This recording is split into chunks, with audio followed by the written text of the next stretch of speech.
Hay Bəruf. Açsana qapını.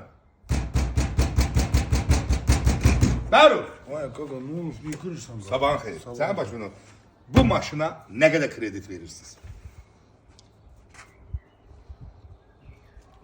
Ay kaka Ha. sen başıma dön. Ha. Elə bu her sözün axırında maşın sözü var diye. Ha. Sen bunu götürüp getirmişsen ki ben bunu kredite salırım. Paltaruyan maşındır da bu da maşın. Ay başıma dönün. Ha. Bizdə nə tərdir? Hə. Avtomobil bilirsən nədir? Maşın avtomobil. Hə, hə. 4 təkəri olur. Hə, hə. Biz onlara pul ayırırıq. hə. Bir də izah eləyim. Gözəl insan.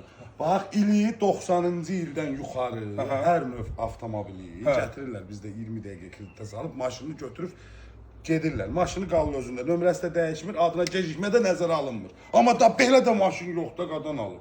Doğrudan diyorsun. Vallahi, qoy gedim yatım başına. Məndə ət çəkən maşın da var. Ay dede görsən elə arkasında maşın sözü var. Ha, daha diye. heç nə oldu, daha heç nə. Yuxudan durquzdum Daha heç Sen də. Allah Daha heç də.